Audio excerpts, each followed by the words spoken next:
Fala, makers! E aí? Bom, a gente vai falar sobre IoT Security. Eu vou falar sobre as 5 maiores vulnerabilidades de acordo com a OASP. E eu vou falar sobre as 5 maiores porque não dá tempo de falar sobre as 10, né? O tempo é curto aqui, mas são as principais. E, assim, por que, né? IoT Security. Hoje em dia a gente tem... Eita! Calma. Vai dar certo. Aê! Hoje em dia a gente sabe que está crescendo muito essa área. Então, é bom a gente estar aqui para um evento de segurança. Então, é bom vocês terem um pouco de noção de como essa área pode ser explorada de maneira positiva, né? E o que dá para a gente melhorar, tá? Mas primeiro, para quem não me conhece, meu nome é Erika Strongren, sou engenheira da computação. Estou um pouco nervosa, mas daqui a pouco passa. Faço pós-graduação em IoT, faço pós-graduação em Ethical Hack e Cibersegurança. Não façam isso, porque atrapalha a sanidade mental fazer 2 pós-graduações ao mesmo tempo. Vai por mim, experiência própria. Trabalho na Accenture como Cybersecurity. Crio conteúdo para o Instagram, para o YouTube e de vez em quando dá, para o LinkedIn também. Tem uma comunidade também lá no Discord, pode adicionar lá. E gosto muito de hardware hacking. Entrei nesse meio de car hacking também. Enfim, em breve mais informações sobre essa área aí a gente vai fazer também. E por conta do Demetrius, comecei a gostar desse trem de lockpick aqui, ó, que é totalmente viciante. E eu confesso que eu sou dependente emocional da academia. Faz 4 dias que eu não vou lá e eu tô com abstinência já. E como nem todo mundo é perfeito, eu jogo LOL. Né? Então, assim, admito.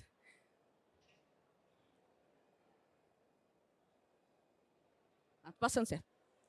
Então, vamos falar um pouquinho de IoT Security. O porquê que eu trouxe esse assunto, o que é IoT Security e o que ele abrange também. Primeiro, por que eu escolhi esse tema? Por que eu escolhi trazer esse tema aqui? Como a gente sabe, né, a IoT está sendo muito utilizado tanto na agro, na indústria, dentro de casa e em vários outros contextos diferentes. E o que acontece? Quanto mais a gente utiliza uma tecnologia, no caso do IoT, que ele é conectado à rede, mais portas de entrada, superfícies de ataque a gente acaba criando, principalmente se aqueles dispositivos eles não são bem configurados, eles têm vulnerabilidades que já são conhecidas. Então, por isso que eu resolvi trazer aqui. E o termo IoT Security, ele também engloba metodologias de API, autenticação de infraestrutura de chave pública e, principalmente, redes, né? Tem mais uma coisa que é importante também se dizer, que a partir do momento que você consegue acesso por um dispositivo IoT, você também pode escalonar isso para a rede como um todo, né? Então, esse também acaba sendo um grande problema que a gente tem.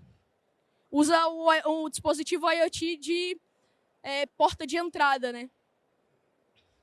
E é um campo muito atrativo, porque ele acaba sendo um campo pouco explorado nessa área de segurança. Então, vai criar um gap muito grande para quem quer entrar na área de segurança para começar a trabalhar com isso. Porque hoje em dia não tem profissional, mas não tem profissional suficiente para as vagas que vão surgir. E também tem muito a evoluir. Como vocês vão ver nessa palestra, tem muitas vulnerabilidades que é muito óbvio, mas ainda assim não é à toa que elas estão nas top 5, porque acontece muito, você vê isso muito no mercado.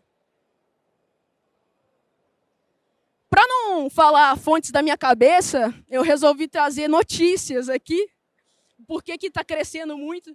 Então, essa manchete aqui ela é de abril desse ano, ela é bem atual, e como vocês podem ver, 34%, aumentou em 34% os ataques a dispositivos IoT. Então, tipo, é muito alarmante. E agora vamos falar um pouquinho, agora que vocês já entenderam, né, sobre o porquê que eu trouxe. Vamos falar o que é o IoT Security. A ideia do IoT Security é realmente proteger o dispositivo e a rede como um todo, o ecossistema inteiro, porque a partir do momento que, igual eu falei, a partir do momento que você consegue uma vulnerabilidade, talvez aquela vulnerabilidade ela pode afetar um ecossistema inteiro. Imagina se a gente está falando de um dispositivo IoT que está conectado a um hospital. Olha o impacto que isso pode trazer a uma indústria, sei lá, nuclear, por exemplo, alguma coisa, como eu posso dizer, muito impactante, assim, energia, enfim. Isso pode ser muito, muito prejudicial, principalmente se tratando de um ecossistema. E identificar, monitorar os riscos e, ao mesmo tempo, a gente conseguir ajudar a corrigir todas essas vulnerabilidades, até para viabilizar um mercado, né? Como está crescendo muito, isso cada vez vai ser mais atual no nosso dia a dia, no nosso cotidiano. Então, para que novas tecnologias possam ser desenvolvidas, a gente precisa principalmente tornar viável essas tecnologias, conseguindo aplicar mais segurança a elas, certo?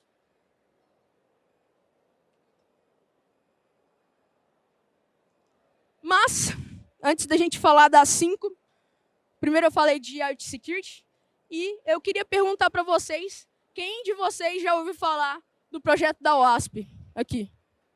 Quem conhece e quem não conhece? Aê, bom, muito bom.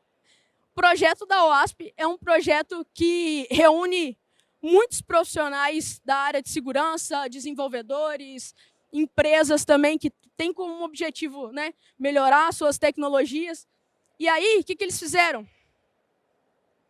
Eles criaram em 2014 a lista, né, já existe a OASP Top 10 para a web, já existe a OASP Top 10 para a API, e aí eles criaram em 2014 a OASP Top 10 para a IoT. E por que eles criaram para a IoT? Porque antes tinha a ideia, né, era reunir todas essas vulnerabilidades, esses riscos, essas ameaças, elas eram muito segregadas. Tipo, as pessoas tinham uma ideia do que existiam, mas as mesmas que eram para desenvolvedores, talvez não seriam para os fabricantes ou para os consumidores. Então, a ideia da OASP era reunir tudo isso e deixar numa lista única as vulnerabilidades e como as pessoas, né, as empresas, enfim, poderiam utilizar essas vulnerabilidades já conhecidas para aplicar a correção dessas ameaças mesmo no contexto ali dos dispositivos, tá? E aí, como eu disse, esse é um trabalho conjunto, não só de uma pessoa só, mas de todas as partes envolvidas nessa melhoria. Então, nesse caso, dentro do próprio site da OASP, tem um link lá que, se você quiser, você pode até também contribuir para essa lista, para a melhoria dela mesmo.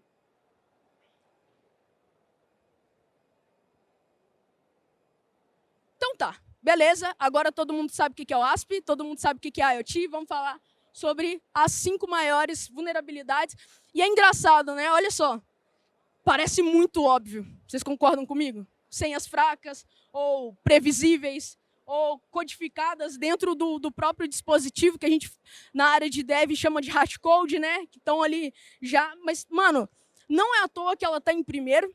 É uma das coisas que a gente mais encontra. A gente fala, sei lá, uma lâmpada inteligente.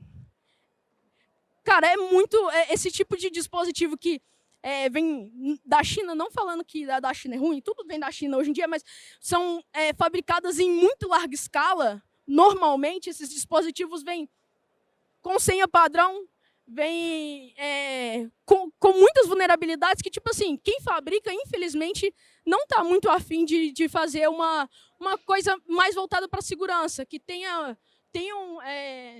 boas práticas para a segurança. Então, a gente encontra muito isso no mercado.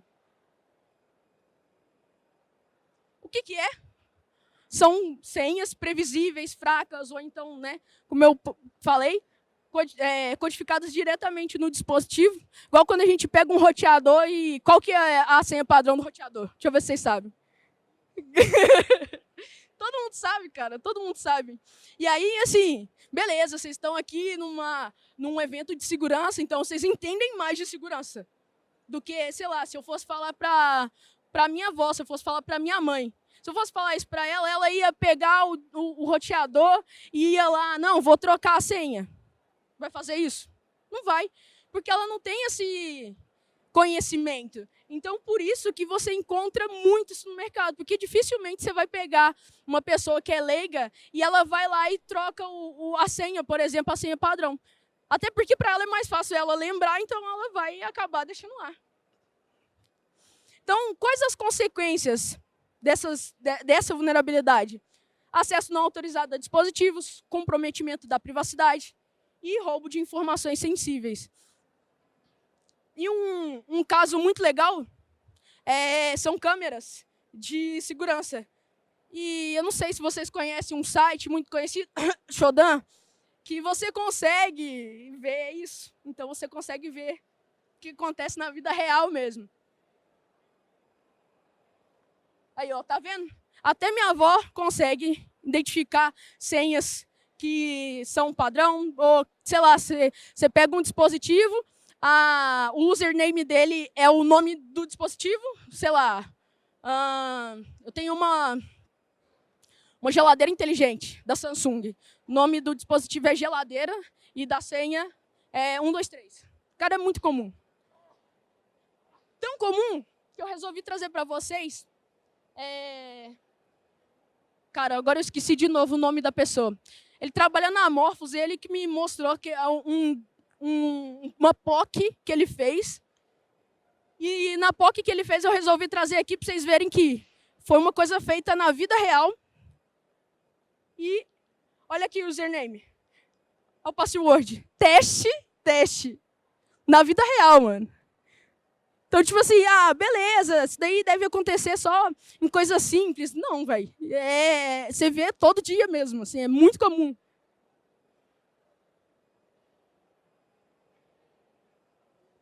Como é que a gente mitiga ou evita esse tipo de vulnerabilidade? Implementando políticas de senha forte. Não usa 1, 2, 3, aquele sequência de teclado, sei lá, senha. Qual que é a sua senha? Senha. Não, mas qual que é a sua senha? Senha. Mano, eu conheço tanta gente que tem umas ideias assim, que... Não, ninguém vai saber que é senha. Não, é só pegar um word list das mais comuns ali, você já pega todas essas senhas, assim, 2 palitos. Educação dos usuários sobre boas práticas. Se o usuário, igual eu falei mais cedo, se minha mãe, ela não sabe, minha avó, ela não sabe como proteger, não tem o que ela possa fazer. Então, a conscientização na área de segurança acaba sendo uma das coisas mais importantes. Até porque, em alguns momentos, quando a gente faz a conscientização do usuário, às vezes ele acaba se interessando mais por essa área também.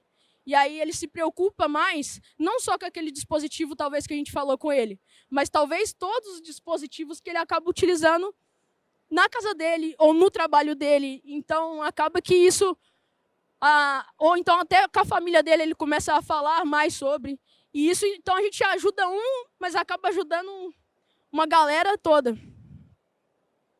Utilização de autenticação multifator quando possível, porque a gente sabe muito bem que nem todos os dispositivos a gente consegue aplicar isso. Mas os que dá, seria muito interessante, porque a gente conseguiria garantir mais segurança naquele dispositivo. Remoção de senhas, hashcode, como eu falei, né? Infelizmente, assim, o dev, principalmente o dev preguiçoso. E eu tô falando o dev, eu já fui dev, tá, gente? Então, assim, eu conheço os 2 lados, a área de segurança, que eu trabalho hoje, mas eu também conheço a área de dev, que de vez em quando a gente coloca uma credencial lá que é para agilizar, enfim. E aí é um BO muito grande. Configuração de senhas fortes, mas e únicas para cada dispositivo.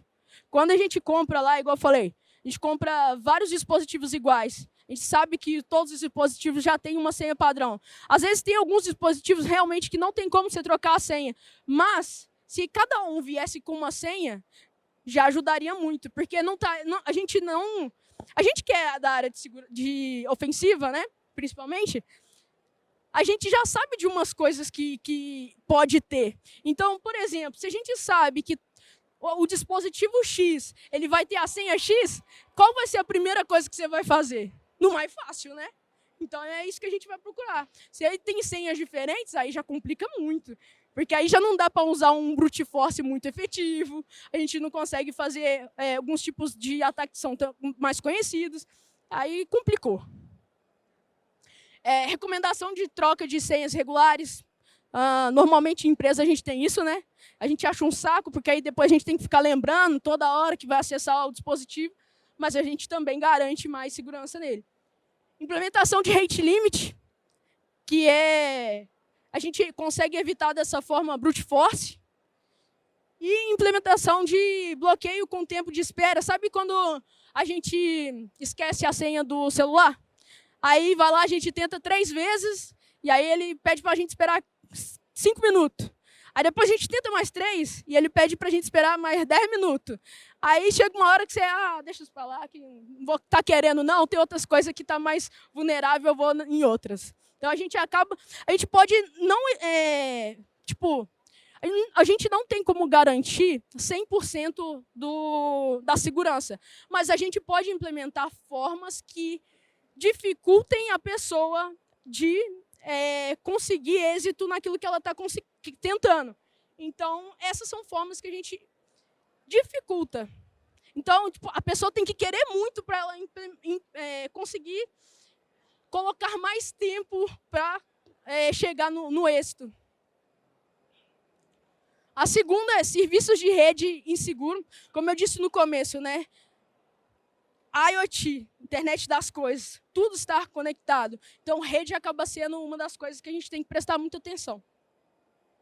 O que é? Serviços de rede desnecessários ou inseguros em execução no próprio dispositivo. Como eu estou mostrando aqui no próximo aqui. Quando a gente deixa um monte de coisa, igual a gente está aqui num evento de segurança, e eu tenho certeza que quando todo mundo entrou aqui, nem todo mundo desativou o Bluetooth, nem todo mundo desativou o Wi-Fi. E aí, gente?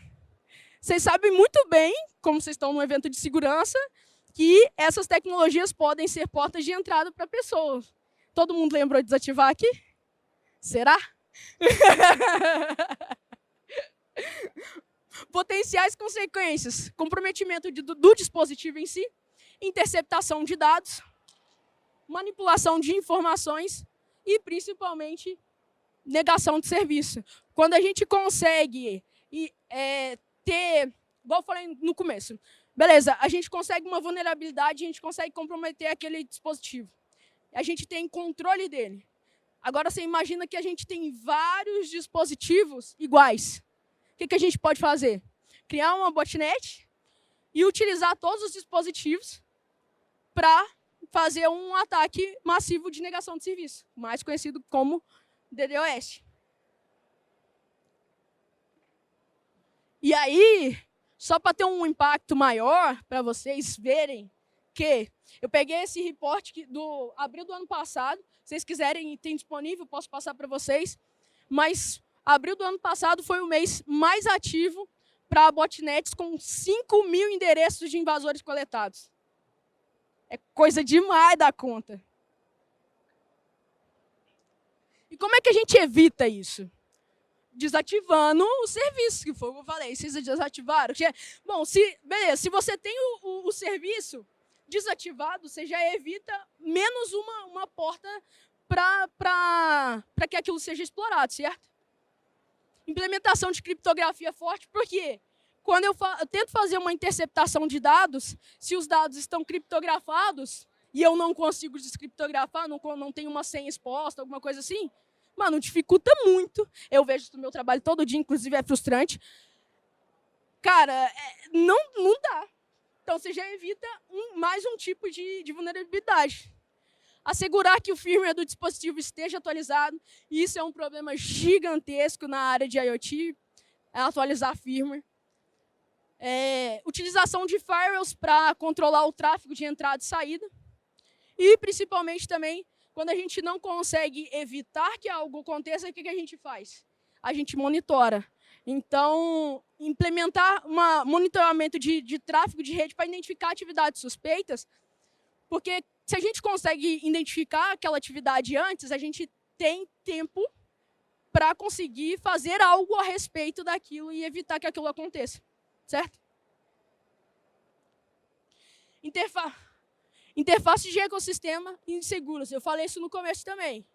Quando a gente tem um dispositivo que a gente consegue, tanto interface web, mobile, nuvem, API, back-end, tudo que está em torno do dispositivo IoT, ele pode ser explorado e afetar um ecossistema inteiro. Então, o que a gente tem de potenciais acessos, potenciais consequências aqui? Acesso não autorizado àquele dispositivo, vazamento de dados de talvez todo um ecossistema. Imagina se você tem um dispositivo IoT, um token, no hospital. E aquele token tem ali uma USBzinha. Mano, quem está mal intencionado vai chegar, vai dar uma olhadinha. Que delícia, tem um USB aqui. Vou colocar algo aqui. E aí, beleza, aquilo lá está realmente vulnerável. Não tem nada que limite aquilo. O que ele vai tentar depois? Vai tentar escalonar o ataque, certo? E conseguir mais privilégios, e, enfim. Manipulação de informação e comprometimento do ecossistema. E aí, o que a gente tem aí de caso real? Exploração de uma API insegura em um ecossistema permite que invasores obtenham controle do dispositivo conectado e acessem os dados que ele conseguir. E aí, assim, já falei que eu sou dev, né? Aí a gente está lá, bem de boa, fazendo nossa APIzinha, porque é isso que a gente quer, construir nossa API. Já é muito trampo para quem é de dev, tá? Eu estou falando mal, mas eu sei como é que é. Aí vai lá um bichinho desse e identifica que a gente não colocou as boas práticas de segurança na nossa API e descobre que, infelizmente, a nossa API está insegura. Como é que a gente mitiga isso? Evita que isso aconteça. Implementação de autenticação e autorização. Quem sabe aqui qual a diferença de autorização e autenticação? Mas quem? Aí, 2 pessoas. Eu já vou explicar então para vocês. Autenticação, eu provo que eu sou eu na aplicação. E autorização é o quanto eu posso fazer dentro daquela aplicação. Eu tenho um usuário que só pode ler uma informação. Eu tenho um usuário que só pode criar uma informação. Eu tenho um usuário que pode criar, ler, editar aquela informação. Então, a gente tem um conceito de mínimo privilégio, acho que é assim mesmo que fala, que a gente dá o mínimo privilégio para que aquele usuário consiga acessar o nosso sistema. Isso é muito importante. Utilização de criptografia na comunicação. Já falei a importância de você utilizar, né? Validação de entrada dos dados. Realização de testes. Cara, isso daqui é utopia. Porque, infelizmente, nem sempre é implementado nas empresas, principalmente se a empresa não tem uma maturidade legal. Mas, assim, é muito, muito, muito, muito, muito importante e útil. Implementar autenticação de 2 fatores, como eu disse, sempre que possível, né? Criar criptografia de dados, tanto em trânsito, que é quando a gente está, né, trafegando, quanto também nos que está sendo armazenado. É muito importante, porque beleza. Aí você vai lá, cria a criptografia no trânsito das informações, mas as informações que estão armazenadas no sistema estão em texto limpo. Então, não adiantou muita coisa, né? Vocês concordam comigo? Aplicar melhores práticas de codificação segura. Na minha humilde opinião, de uma pessoa que era de dev e conhecia vários outros devs, infelizmente, muitos devs não estão muito interessados em entender da área de segurança. E é muito importante entender da área de segurança, porque aí você já evita que muita coisa aconteça quando você já implementa no desenvolvimento, no desenho mesmo, no design mesmo do sistema. A gente já evita que muita coisa aconteça quando a gente implementa melhores práticas, que a gente chama de desenvolvimento seguro. A quarta, e eu vou ter que andar mais rapidinho aqui, falta de mecanismo de atualização segura. A gente pode encontrar isso em firmwares, que quando a gente não atualiza, se a gente já sabe que aquilo ali já tem uma vulnerabilidade, como eu disse, é a primeira coisa que a gente vai acessar. Se a gente pega um modelo de roteador X, e a gente sabe que ele tem uma vulnerabilidade, a primeira coisa que a gente vai fazer é atacar aquilo ali. Então, talvez seria uma forma de correção, atualização do firmware, mas não é uma coisa que é feita hoje no mercado. Então, a gente já sabe e ninguém resolve, basicamente. As consequências é permanência de vulnerabilidades conhecidas, impossibilidade de correção de falhas. Infelizmente, também a gente tem alguns dispositivos que nem tem como corrigir. Existe, mas a gente não consegue fazer nada a respeito.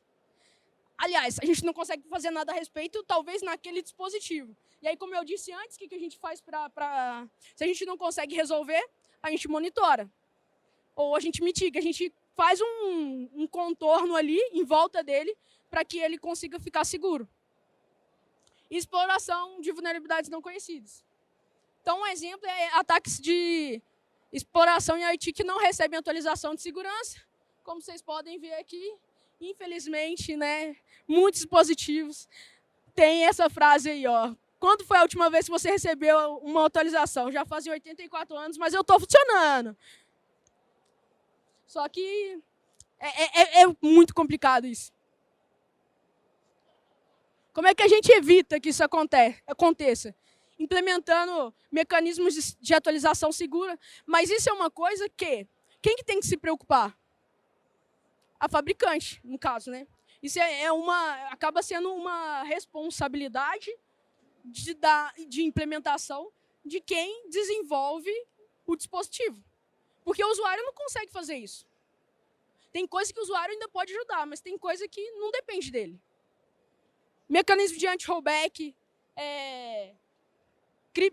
criptografia, verificação de integridade, assinatura digital, implementação de dispositivos com mecanismos de atualização seguros, implementação de notificação automática e incentivo aos usuários a aplicarem as atualizações quando acontece. Uso de componentes inseguros ou desatualizados, que é quando uma biblioteca, um componente ou até um hardware mesmo, ele já está inseguro, já está comprometido, está funcionando. A gente pode citar aí que na indústria, aquelas máquinas gigantescas lá, ó, elas continuam funcionando, já faz, sei lá, 20 anos, ninguém se preocupa em colocar segurança nela, porque talvez, se fosse implementar essa segurança, ia quebrar todo o sistema, ela ia parar de funcionar, alguma coisa do tipo. E aí, mais uma vez, como a gente corrige isso? Colocando um contorno em volta. Potenciais consequências, exploração de vulnerabilidades conhecidas em componentes, comprometimento da segurança, talvez até comprometimento de outras partes também, não só daquela específica.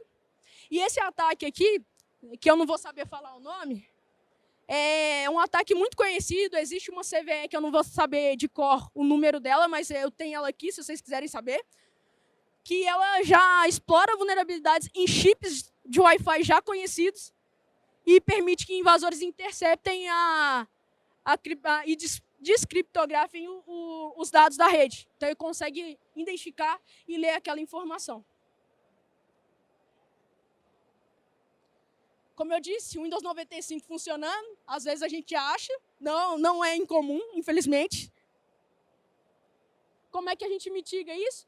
Assegurando que ou eles estão, né, atualizados, monitorando, realizando avaliação de risco, para a gente identificar qual o risco a gente está correndo. pessoal, uma das maiores ali acaba sendo a adoção de conscientização e os outros que a gente já falou. Para um ossinte efetivo, digite Strong no Google que você acha tudo que você precisa.